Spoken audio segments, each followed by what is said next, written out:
AIG आशीष कपूर अज मोहाली अदालत च पेश किए गए सी। 3 दिन का पुलिस रिमांड होया सीगा। टाइम ਦੇ ਨਾਲ ਤੁਹਾਡੇ ਦਰਸ਼ਕਾਂ ਦੇ ਸਾਹਮਣੇ ਸੱਚਾਈ ਆ ਚੁੱਕੀ ਹੈ। ਸਰਕਾਰ ਬਦਲੀ ਹੈ, ਉਹੀ ਇੰਪੋਰਟੈਂਟ ਕੇਸਿਸ ਇਨਵੈਸਟੀਗੇਟ ਕਰਨ ਵਾਲਾ ਆਫੀਸਰ ਅੱਜ ਆਪ ਅਕਿਊਜ਼ਡ ਬਣਿਆ ਹੋਇਆ ਹੈ। ਕਿਹੜਾ ਕਾਨੂੰਨ ਹੈ ਜਿਹੜਾ ਕਹਿੰਦਾ ਕਿ ਜੇ ਇੱਕ ਬੰਦੇ ਨੇ ਗਲਤ ਕੀਤਾ ਹੈ ਤੇ ਉਹਨੂੰ ਬਚਾਉਣ ਵਾਲੇ ਜਿਹੜੇ ਹੈਗੇ ਉਹ ਗਿਲਟੀ ਨਹੀਂ ਹੈ। ਅਕਿਊਜ਼ ਦੇ ਉੱਤੇ ਐਲੀਗੇਸ਼ਨ ਹੈ ਕਿ ਉਹਨੇ ਪੈਸੇ ਲਏ ਹੈ ਜ਼ਮਾਨਤ ਕਰਾਉਣ ਦੇ। केस शुरू होंदा है उन्हां ते 376 ਦੇ ਸਭ ਤੋਂ ਪਹਿਲਾਂ ਦੋਸ਼ ਲੱਗਦੇ ਨੇ। ਉਦੋਂ ਕਰਪਸ਼ਨ ਕਿਤੇ ਨਹੀਂ ਸੀ ਇਸ ਕੇਸ 'ਚ।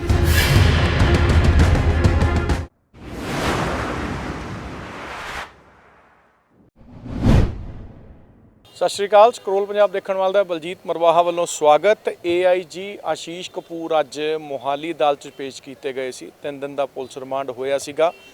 किस करवट इस मामले च ऊँट बैठ रहा साडे नाल डिफेंस काउंसल प्रदीप विर्क मौजूद ने। सो विर्क साहब, पहला सवाल यही 18-19 तो सारा रौला शुरू होंदा है। ਜਦੋਂ ਕੁਮਰ ਸਾਹਿਬ IG ਸੀਗੇ ਉਹ ਰਿਪੋਰਟ ਬਣਾ ਜਾਂਦੇ ਨੇ ਕਿ ਹਾਂਜੀ ਆਸ਼ੀਸ਼ ਕਪੂਰ ਇਸ ਗਿਲਟੀ। ਬਾਅਦ 'ਚ ਸ਼ਰਦ ਸਤਿਆ ਚੌਹਾਨ ਉਹਨਾਂ ਕੋਲ ਕੇਸ ਜਾਂਦਾ ADGP ਸਾਹਿਬ ਕੋਲ, ਉਹ ਕਹਿੰਦੇ ਨੇ ਜੀ ਆਸ਼ੀਸ਼ ਕਪੂਰ ਇਸ ਇਨੋਸੈਂਟ। ਉਸ ਤੋਂ ਬਾਅਦ ਵਰਿੰਦਰ ਕੁਮਾਰ ਜਿਹੜੇ ਸੀਨੀਅਰ IPS ਉਹ ਕਹਿੰਦੇ ਨੇ ਆਸ਼ੀਸ਼ ਕਪੂਰ ਇਸ ਇਨੋਸੈਂਟ। ਮਾਜਰਾ ਕੀ ਹੈ? ਸਰ ਪਹਿਲੀ ਗੱਲ ਤਾਂ ਇਹ ਤੁਹਾਡੇ ਦਰਸ਼ਕਾਂ ਨੂੰ ਇੱਕ ਚੀਜ਼ ਪੁਆਇੰਟ ਆਊਟ ਮੈਂ ਕਰਨੀ ਚਾਹਾਂਗਾ ਸ਼ੁਰੂ 'ਚ ਹੀ। ਟਾਈਮ ਦੇ ਨਾਲ ਤੁਹਾਡੇ ਦਰਸ਼ਕਾਂ ਦੇ ਸਾਹਮਣੇ ਸੱਚਾਈ ਆ ਜੂਗੀ। ਬਿਕੋਜ਼ ਕੱਲ੍ਹ ਤੱਕ ਜਦੋਂ ਇੱਕ ਆਸ਼ੀਸ਼ ਕਪੂਰ ਵਰਗੇ ਆਫੀਸਰ ਦੀ ਕੋਰਟ ਗੱਲ ਸੁਣ ਕੇ ਇੰਨੇ ਲੋਕਾਂ ਦੇ ਖਿਲਾਫ ਚਲਾਨ ਐਕਸੈਪਟ ਕਰ ਰਹੀ ਸੀ, ਉਹਨਾਂ ਨੂੰ ਪ੍ਰੋਸੀਕਿਊਟ ਕਰ ਰਹੀ ਸੀ ਲੋਕਾਂ ਨੂੰ, ਉਸ ਟਾਈਮ ਆਸ਼ੀਸ਼ ਕਪੂਰ ਦੀ ਕ੍ਰੈਡੀਬਿਲਿਟੀ ਸੀ। ਸਰਕਾਰ ਬਦਲੀ ਹੈ, ਉਹੀ ਇੰਪੋਰਟੈਂਟ ਕੇਸਿਸ ਇਨਵੈਸਟੀਗੇਟ ਕਰਨ ਵਾਲਾ ਆਫੀਸਰ ਅੱਜ ਆਪ ਅਕਿਊਜ਼ਡ ਬਣਿਆ ਹੋਇਆ ਹੈ। ਔਰ ਜਿਹੜੇ ਕੇਸਿਸ ਨੂੰ ਸੀਨੀਅਰ ਆਫੀਸਰਸ ਨੇ ਇਨਵੈਸਟੀਗੇਟ ਕੀਤਾ ਹੈ ਉਹਨਾਂ ਕੇਸਿਸ ਦੇ ਉੱਤੇ ਹੀ ਉਂਗਲ ਉੱਠ ਰਹੀ ਹੈ ਔਰ ਇਹਨੂੰ ਸਿੰਗਲ ਆਊਟ ਕੀਤਾ ਜਾ ਰਿਹਾ। ਸੋ ਟਾਈਮ ਸਾਰੀ ਸੱਚਾਈ ਸਾਹਮਣੇ ਲਿਆ ਦੂਗਾ ਕਿ ਕਿਹੜੇ ਐਲੀਗੇਸ਼ਨ ਦੇ ਵਿੱਚ ਕਿੰਨਾ ਦਮ ਹੈ। ਤੁਹਾਡੇ ਦਰਸ਼ਕ ਅੱਜ ਤਰੀਕ ਨੋਟ ਕਰ ਲੈਣ ਔਰ ਦੇਖਣ ਕਿ ਕਿਸ ਤਰ੍ਹਾਂ ਐਵੀਡੈਂਸ ਫੈਬਰੀਕੇਟ ਕੀਤੀ ਜਾ ਰਹੀ ਹੈ ਜਾਂ abuse of process of law ਹੋ ਰਿਹਾ ਹੈ ਵਿਜੀਲੈਂਸ ਬਿਊਰੋ ਵੱਲੋਂ। ਦੂਜੀ ਗੱਲ, ਇਸ ਕੇਸ ਦੀ ਸਭ ਤੋਂ ਇੰਪੋਰਟੈਂਟ ਜਿਹੜੀ ਚੀਜ਼ ਮੈਂ ਪੁਆਇੰਟ ਆਊਟ ਕਰਾਂਗਾ, ਜਦੋਂ ਇੱਕ SIT ਬੈਠ ਗਈ ਔਰ ਉਹ ਵੀ ਇੱਕ ADGP ਰਾਦਰ ਮੈਂ ਕਹਾਂਗਾ ਹੁਣ ਸਪੈਸ਼ਲ DG ਰੈਂਕ ਹੈ, ਉਦੋਂ 2 ADGPs ਦੀ SIT ਬੈਠ ਗਈ, ਉਹਨਾਂ ਨੇ ਐਲੀਗੇਸ਼ਨਸ 'ਤੇ ਇਨਕੁਆਇਰੀ ਕਰਤੀ। ਉਸ ਰਿਪੋਰਟ ਨੂੰ director bureau of investigation and DGP ਦੋਵਾਂ ਵੱਲੋਂ ਐਕਸੈਪਟੈਂਸ ਮਿਲ ਗਈ। ਅਤੇ ਅੱਜ ਤੁਸੀਂ ਕਿਵੇਂ ਕਹਿ ਸਕਦੇ ਹੋ ਕਿ ਆਸ਼ੀਸ਼ ਕਪੂਰ ਇਕੱਲਾ ਗਿਲਟੀ ਹੈ? ਇੱਕ ਸੈਕਿੰਡ ਮੰਨ ਲੈਂਦੇ ਹਾਂ ਕਿ ਆਸ਼ੀਸ਼ ਕਪੂਰ ਗਿਲਟੀ ਹੈ, ਲੈਟ ਅਸ ਪ੍ਰੀਜ਼ਿਊਮ ਕਿ ਉਹ ਗਿਲਟੀ ਹੈ, ਫਿਰ ਪੂਰੀ ਚੇਨ ਆਫ ਕਮਾਂਡ ਗਿਲਟੀ ਹੈ ਨਾ। ਜਿਨ੍ਹਾਂ ਨੇ ਕਿਹੜਾ ਕਾਨੂੰਨ ਹੈ ਜਿਹੜਾ ਕਹਿੰਦਾ ਕਿ ਜੇ ਇੱਕ ਬੰਦੇ ਨੇ ਗਲਤ ਕੀਤਾ ਹੈ ਤੇ ਉਹਨੂੰ ਬਚਾਉਣ ਵਾਲੇ ਜਿਹੜੇ ਹੈਗੇ ਉਹ ਗਿਲਟੀ ਨਹੀਂ ਹੈ? ਕੀ ਤੁਸੀਂ ਉਹ ਪੂਰੀ SIT ਨੂੰ, ਉਸ ਵੇਲੇ ਦੇ DGP ਨੂੰ, ਉਸ ਵੇਲੇ ਦੇ ਡਾਇਰੈਕਟਰ ਬਿਊਰੋ ਆਫ ਇਨਵੈਸਟੀਗੇਸ਼ਨ ਨੂੰ ਅਕਿਊਜ਼ਡ ਬਣਾਇਆ? ਬਿਲਕੁਲ ਵੀ ਨਹੀਂ ਬਣਾਇਆ।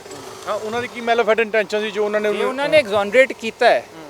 ਸੋ ਜਾਂ ਤਾਂ ਤੁਸੀਂ ਫਿਰ ਕੋਰਟ ਦੇ ਵਿੱਚ ਕਨਵਿਕਸ਼ਨ ਹੋ ਚੁੱਕੀ ਹੈ ਉਸ ਕੇਸ ਦੇ ਵਿੱਚ, ਜਿਹੜੇ ਕੇਸ ਤੋਂ ਇਹਨਾਂ ਨੇ ਇਨਵੈਸਟੀਗੇਸ਼ਨ ਸ਼ੁਰੂ ਕੀਤੀ ਹੈ। ਹੁਣ ਜੇ SIT ਕੋਲ ਇੱਕ ਅਕਿਊਜ਼ ਨੇ ਜਾ ਕੇ ਆਪਣੀ ਸਟੇਟਮੈਂਟ ਦਿੱਤੀ ਹੈ ਤੇ ਸਟੇਟਮੈਂਟ ਤਾਂ ਅਕਿਊਜ਼ ਨੇ ਦਿੱਤੀ ਹੈ ਨਾ। ਜੇ ਉਹਦੀਆਂ ਵਰਜ਼ਨਸ 4 ਥਾਵਾਂ 'ਤੇ ਬਦਲ ਰਹੀਆਂ, ਇਹਦੇ 'ਚ ਕੀ ਹੈ? ਕੱਲ੍ਹ ਨੂੰ ਫਿਰ ਕੋਈ ਨਵਾਂ ਐਲੀਗੇਸ਼ਨ ਲਾ ਦੇਣਗੇ, ਜੀ ਆਹ ਐਲੀਗੇਸ਼ਨ ਹੈ, ਸਾਡੇ ਕੋਲ ਫਲਾਣੇ ਬੰਦੇ ਆਏ ਸੀ, ਉਹਨਾਂ ਨੇ ਆਹ ਸਟੇਟਮੈਂਟ ਦੇਤੀ, ਲੋ ਜੀ ਅਸੀਂ ਬੰਦ ਕੇਸ 'ਚ ਪਰਚਾ ਦੇ ਦਿੰਦੇ ਨੇ। ਮਤਲਬ ਇਹ ਤਾਂ ਇੱਕ ਬੜੀ ਸਿੰਪਲ ਜੀ ਗੱਲ ਹੈ। ਕਿਸੇ ਵੀ ਇਨਸਾਨ ਨੂੰ ਜੇ ਕਨਵਿਕਸ਼ਨ ਹੋ ਜੇ, ਉਹ ਕੁਝ ਸਾਲਾਂ ਬਾਅਦ ਉੱਠ ਕੇ ਕਹਿ ਦੇਵੇ ਕਿ ਜੀ ਮੇਰੇ ਤੋਂ ਇਹਨੇ ਇਸ ਚੀਜ਼ ਦੇ ਪੈਸੇ ਲਏ। ਹੁਣ ਇਸ ਕੇਸ 'ਚ ਐਲੀਗੇਸ਼ਨ ਕੀ ਹੈ?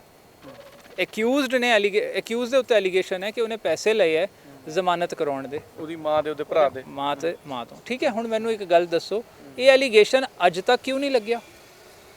2022 'ਚ ਕਿਉਂ ਲੱਗਦਾ? ਜਿੱਥੇ ਤੱਕ ਮੇਰਾ ਵੀ ਖਿਆਲ ਹੈ ਇਹ ਕੇਸ ਸ਼ੁਰੂ ਹੁੰਦਾ ਹੈ ਉਹਨਾਂ ਤੇ 376 ਦੇ ਸਭ ਤੋਂ ਪਹਿਲਾਂ ਦੋਸ਼ ਲੱਗਦੇ ਨੇ। ਉਦੋਂ ਕਰਪਸ਼ਨ ਕਿਤੇ ਨਹੀਂ ਸੀ ਇਸ ਕੇਸ 'ਚ। ਨਹੀਂ ਸਰ, ਕਰਪਸ਼ਨ ਦੇ ਦੇਖੋ ਉਹ ਬਾਅਦ 'ਚ ਉੱਠਿਆ ਮੁੱਦਾ, ਜਿੱਥੇ ਤੱਕ ਮੇਰਾ ਖਿਆਲ ਹੈ। ਕਰਪਸ਼ਨ ਵੀ ਲਾਏ ਐਲੀਗੇਸ਼ਨਸ, ਉਹ ਕਰਪਸ਼ਨ ਦੇ ਐਲੀਗੇਸ਼ਨ ਝੂਠੇ ਪਾਏ ਗਏ। ਸੋ ਹੁਣ ਆਹ ਕਹਿ ਦਿਓ ਜੀ ਬਰੀ ਕਰਾਉਣ ਦੇ ਲਏ ਸੀ ਪੈਸੇ, ਐਲੀਗੇਸ਼ਨ ਹੀ ਘੁਮਾਉਣਾ। ਅੱਜ ਤੱਕ ਇਹ ਐਲੀਗੇਸ਼ਨਸ ਕਿਉਂ ਨਹੀਂ ਲੱਗੇ? ਕੋਰਟ ਦੇ ਵਿੱਚ ਪੂਰੀ ਟਰਾਇਲ ਹੋਈ ਹੈ। ਦੇਖੋ ਅਸੀਂ ਲਾਇਰ ਹਾਂ, ਅਸੀਂ ਇੱਕ ਸਿਸਟਮ ਦਾ ਮਜ਼ਾਕ ਨਹੀਂ ਉਡਣ ਦੇ ਸਕਦੇ। ਅਸੀਂ ਇਹ ਨਹੀਂ ਕਹਿ ਸਕਦੇ ਕਿ ਤੁਸੀਂ ਕੋਰਟ ਦੇ ਉੱਤੇ ਵਿਜੀਲੈਂਸ ਬਿਊਰੋ ਬੈਠ ਜੇ। ਇਹ ਪੰਜਾਬ ਪੁਲਿਸ ਨੇ ਬੜਾ ਵਧੀਆ ਟ੍ਰੈਂਡ ਸ਼ੁਰੂ ਕੀਤਾ ਹੋਇਆ ਹੈ ਕਿ ADGP ਸਾਹਿਬ ਜੋ ਵੀ ਜਿਹੜੇ ਇੰਟਰਨਲ ਵਿਜੀਲੈਂਸ 'ਚ ਰਹੇ ਹੋਣ, ਉਹਨਾਂ ਦੀ ਇੱਕ SIT ਹੈ, ਉਹ SIT ਨੂੰ DSP ਵਿਜੀਲੈਂਸ ਬਿਊਰੋ ਓਵਰਰਾਈਡ ਕਰ ਦਿੰਦਾ। ਹੋਊਗੀ ਤੁਹਾਡੀ ਅਥਾਰਟੀ, ਬਟ ਜਦੋਂ ਕੋਰਟ ਨੇ ਇੱਕ ਫੈਸਲਾ ਕੀਤਾ ਹੈ ਤੁਹਾਡੇ ਇਲੀਗਲ ਡਿਸੀਜਨਸ ਨੂੰ, ਇਲੀਗਲ ਅਥਾਰਟੀ ਨੂੰ, ਐਜ਼ ਲਾਇਰਸ ਵੀ ਕੈਨੋਟ ਸੇ ਕਿ ਕੋਰਟ ਨੂੰ ਤੁਸੀਂ ਓਵਰਰਾਈਡ ਕਰ ਲਓਗੇ ਜਾਂ ਓਵਰਆਲ ਕਰ ਲਓਗੇ। ਸੋ ਜਿੱਥੇ ਤੱਕ ਇੱਕ ਕਨਵਿਕਸ਼ਨ ਹੋਣ ਤੱਕ ਕਦੇ ਐਲੀਗੇਸ਼ਨਸ ਨਹੀਂ ਲੱਗੇ, ਹਾਈ ਕੋਰਟ ਦੇ ਵਿੱਚ ਪਟੀਸ਼ਨ ਪੈਣ ਤੇ ਐਲੀਗੇਸ਼ਨਸ ਨਹੀਂ ਲੱਗੇ, ਅੱਜ ਸਡਨਲੀ ਇਹੋ ਜਿਹੇ ਐਲੀਗੇਸ਼ਨਸ ਲਾਏ ਜਾ ਰਹੇ ਔਰ ਉਹਦੇ ਤੇ ਪਰਚਾ ਹੋ ਰਿਹਾ। ਜੇ ਐਨਆਈਸੀ ਤੇ ਜਿਹੜੀ ਟ੍ਰਾਇਲ ਹੋਈ ਹੈ ਉਸ ਟ੍ਰਾਇਲ ਦੇ ਵਿੱਚ ਐਪਲੀਕੇਸ਼ਨ ਲਾ ਦਿੰਦੇ। ਪੋਲੀਟੀਕਲ ਵੈਂਡੇਟਾ ਕਿੰਨਾ ਕੁ ਲੱਗ ਰਿਹਾ? ਜ਼ਰੂਰ ਹੋਊਗਾ ਜੀ, ਜਾਂ ਵੈਂਡੇਟਾ ਹੋਊਗਾ ਜਾਂ ਪਿੱਛੇ ਕੋਈ ਹੋਰ ਲੋਕ ਹੋਣਗੇ, ਉਹ ਤਾਂ ਹੁਣ ਟਾਈਮ ਹੀ ਦੱਸੂਗਾ। ਬਿਕੋਜ਼ ਇੰਨੀ ਸਿੰਪਲ ਤਾਂ ਚੀਜ਼ ਨਹੀਂ ਲੱਗ ਰਹੀ। ਵੇਖੋ ਤੁਸੀਂ, ਇੱਕ ਸਿੰਪਲ ਜੀ ਚੀਜ਼ ਮੈਂ ਤੁਹਾਡੇ ਦਰਸ਼ਕਾਂ ਦੇ ਸਾਹਮਣੇ ਰੱਖਦਾ ਕਿ ਇੱਕ ਕੇਸ ਦੇ ਵਿੱਚ ਟ੍ਰਾਇਲ ਹੋ ਗਈ, ਐਕਿਊਜ਼ ਜਿਹੜੇ ਸੀ ਉਹ ਕਨਵਿਕਟ ਹੋ ਗਏ। ਸੋ ਇਹਦਾ ਮਤਲਬ ਹੈ ਦੂਜੇ ਕੇਸਿਸ ਵਿੱਚ ਵੀ ਜਿੱਥੇ ਕੋਈ ਐਕਿਊਜ਼ਡ ਕਨਵਿਕਟ ਹੋ ਜੇ, ਉਹ ਕੱਲ ਨੂੰ ਐਲੀਗੇਸ਼ਨ ਲਾ ਦੇਵੇ ਜੀ ਮੇਰੇ ਤੋਂ ਪੈਸੇ ਲਏ ਸੀ ਔਰ ਉਹ ਪੈਸੇ ਲਏ ਸੀ ਬਰੀ ਕਰਾਉਣ ਦੇ। ਹੁਣ ਜੇ ਉਹਨਾਂ ਨੇ ਬੇਲ ਦੇ ਲਈ ਕਿਹਾ ਪੈਸੇ ਲਏ, ਤੇ ਜਦੋਂ ਕਨਵਿਕਸ਼ਨ ਹੋ ਗਈ ਉਦੋਂ ਕੰਪਲੇਂਟ ਕਿਉਂ ਨਹੀਂ ਇਸ ਚੀਜ਼ ਦੀ ਪਾਈ? ਉਹ ਅਪੀਲ ਦੇ ਵਿੱਚ ਇਹ ਗਰਾਊਂਡਸ ਕਿਉਂ ਨਹੀਂ ਲਈਆਂ? ਜੱਜ ਕੋਲ ਕਿਉਂ ਨਹੀਂ ਪੁਆਇੰਟ ਆਊਟ ਕੀਤਾ? ਹਾਈ ਕੋਰਟ ਪਟੀਸ਼ਨ ਦੇ ਵਿੱਚ ਕਿਉਂ ਨਹੀਂ ਇਹ ਪੁਆਇੰਟ ਆਊਟ ਕੀਤੀਆਂ?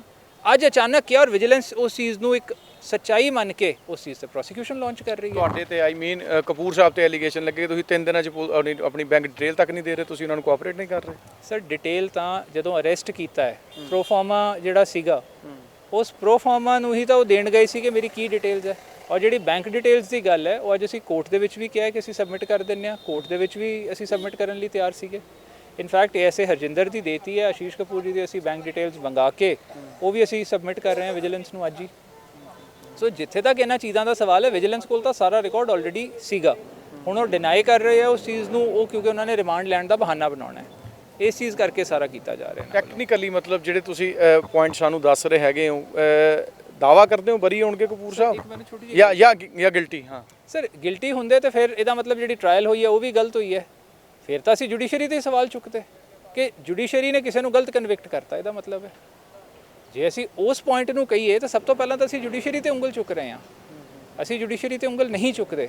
As a lawyer we have to repose faith in the judiciary, ਔਰ ਜੁਡੀਸ਼ਰੀ ਨੇ ਕਿਸੇ ਦੀ ਕਨਵਿਕਸ਼ਨ ਕੀਤੀ ਹੈ, ਸੋ ਉਸ ਕਨਵਿਕਸ਼ਨ ਦੇ ਅੱਗੇ ਅਪੀਲ ਹੈ, ਰੈਮੇਡੀ ਅਪੀਲ ਪੈਂਡਿੰਗ ਹੈ। ਅਪੀਲ ਦੇ ਵਿੱਚ ਇਹ ਗਰਾਊਂਡਸ ਨਹੀਂ ਲਈਆਂ ਗਈਆਂ। So we can not get up and say ਕਿ ਜੀ ਵਿਜੀਲੈਂਸ ਬਿਊਰੋ ਕੱਲ ਨੂੰ ਤਾਂ ਕਿਸੇ ਵੀ ਕੋਰਟ ਦੇ ਫੈਸਲੇ ਤੋਂ ਬਾਅਦ ਪੰਜਾਬ ਪੁਲਿਸ ਫੇਰ ਪਰਚਾ ਦੇ ਦੂਗੀ ਜਾਂ ਵਿਜੀਲੈਂਸ ਬਿਊਰੋ ਦੇ ਦੂਗਾ। ਸੋ ਇਜ਼ ਦੈਟ ਉਹ ਕੋਈ ਲੀਗਲ ਚੀਜ਼ ਨਹੀਂ ਹੈ। ਕੋਰਟ ਦੀ ਮਾਨਤਾ ਨਹੀਂ ਰਹਿ ਜਾਂਦੀ ਉੱਥੇ। ਐਗਜ਼ੈਕਟਲੀ। ਦੂਜੀ ਗੱਲ ਜਿਹੜੀ ਅੱਜ ਵੀ ਕੋਰਟ ਦੇ ਵਿੱਚ ਜਿਹੜੀ ਚੀਜ਼ ਇੱਕ ਇਹਨਾਂ ਨੇ ਜਿਹੜੀ ਬੈਂਕ ਅਕਾਊਂਟਸ ਦੀ ਜਾਂ ਦੂਜੀਆਂ ਡਿਟੇਲਸ ਜਿਹੜੀਆਂ ਕਹਿ ਰਹੇ ਨਹੀਂ ਦਿੱਤੀਆਂ, ਮੈਂ ਕੋਰਟ ਦੇ ਵਿੱਚ ਵੀ ਇੱਕ ਪੁਆਇੰਟ ਰੱਖਿਆ ਸੀ ਕਿ ਜੀ ਐਨੂਅਲ ਪ੍ਰਾਪਰਟੀ ਰਿਟਰਨਸ ਫਾਈਲ ਹੁੰਦੀਆਂ ਹਰ ਆਫਿਸਰ ਵੱਲੋਂ। ਸੋ ਕੀ ਉਹ ਇਹਨਾਂ ਦੇ ਰਿਕਾਰਡ ਤੇ ਨਹੀਂ ਹੈ? ਉਹ ਬਿਲਕੁਲ ਹੈਗੀਆਂ। ਸੋ ਇਹ ਕਹਿ ਰਹੇ ਨਹੀਂ ਦਿੱਤੀਆਂ ਤੇ ਅਸੀਂ ਕੋਰਟ ਸਬਮਿਟ ਕਰਤੀਆਂ। ਸੋ ਅੱਜ ਉਹ ਕੋਰਟ ਦੇ ਥਰੂ ਜਾਂ ਕੋਰਟ ਦੇ ਵਿੱਚ ਅਸੀਂ ਸਟੇਟਮੈਂਟ ਦੇ ਕੇ we are giving it to vigilance bureau. 3 ਦਿਨ ਬਾਅਦ ਦੁਬਾਰਾ ਪੇਸ਼ੀ ਹੋਣੀ ਹੈ, ਕੀ ਰਹੇਗਾ ਤੁਹਾਡਾ ਵਿਊ, ਕੀ ਰਹੇਗਾ ਫਿਰ?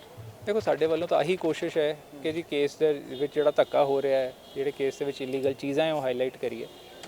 ਸੋ ਉਹ ਹੁਣ ਵੀ ਟਾਈਮ ਅਸੀਂ ਪ੍ਰੂਵ ਕਰਾਂਗੇ, ਔਰ ਮੈਨੂੰ ਪੂਰਾ ਫੇਥ ਹੈ ਕਿ ਜਿਹੜਾ ਕੇਸ ਹੈ ਉਹਦੇ ਵਿੱਚ ਫਾਈਨਲੀ ਇਨਸਾਫ ਹੋਊਗਾ ਐਂਡ ਵਿਦ ਟਾਈਮ ਤੁਹਾਡੇ ਦਰਸ਼ਕਾਂ ਦੇ ਸਾਹਮਣੇ ਸੱਚਾਈ ਆ ਜਾਊਗੀ। ਸ਼ੁਕਰੀਆ।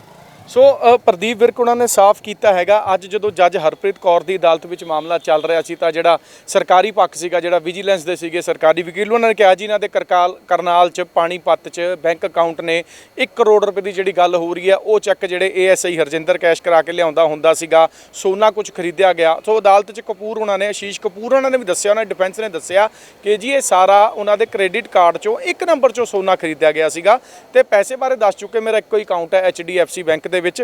ਸੋ ਸਵਾਲ ਕਿੱਥੇ ਖੜੇ ਹੋ ਰਹੇ ਨੇ ਕਿ ਜੇਕਰ ਇੱਕ IPS ਕੁਮਰ ਵਿਜੇ ਪ੍ਰਤਾਪ ਕਹਿੰਦਾ ਹੈ ਵੀ ਸਾਡਾ ਜਿਹੜਾ ਅਫਸਰ ਹੈ ਗਲਤ ਹੈ, ਤਾਂ ਉਸ ਤੋਂ ਉੱਪਰ ਉਹਦੇ 2 ਸੀਨੀਅਰ ਅਫਸਰ, ਇੱਕ ਸ਼ਰਦ ਸਤਿਆ ਚੌਹਾਨ ਤੇ ਇੱਕ ਵਰਿੰਦਰ ਕੁਮਾਰ, ਕਹਿੰਦੇ ਨੇ ਨਹੀਂ ਜੀ ਸਾਡਾ ਅਫਸਰ ਸਹੀ ਹੈ। ਕਹਾਣੀ ਕਿੱਦਾਂ ਘੁੰਮੀ ਹੈ? ਹੁਣੇ ਵਿਰਕ ਸਾਹਿਬ ਨਾਲ ਚਰਚਾ ਸਾਹਮਣੇ ਵੀ ਆਇਆ ਕਿ ਆਪਣਾ ਸਰਕਾਰ ਚੇਂਜ ਹੋਣ ਤੋਂ ਬਾਅਦ ਸਭ ਕੁਝ ਕੀ ਹੋ ਰਿਹਾ। ਸੋ ਕਿਤੇ ਨਾ ਕਿਤੇ ਜੇ ਬਿਹਾਈਂਡ ਦਾ ਕਰਟਨਸ, ਪਰਦੇ ਦੇ ਪਿੱਛੇ ਕੀ ਹੈ, ਅਦਾਲਤ ਰਾਹੀਂ ਇਹ ਚੀਜ਼ ਦੁਨੀਆ ਦੇ ਸਾਹਮਣੇ ਵੀ ਜਨਤਕ ਹੋ ਜਾਏਗੀ। ਵਿਜੇ ਸ਼ੋਕ ਦੇ ਨਾਲ ਬਲਜੀਤ ਮਰਵਾਹਾ, ਸਕਰੋਲ ਪੰਜਾਬ, ਮੋਹਾਲੀ।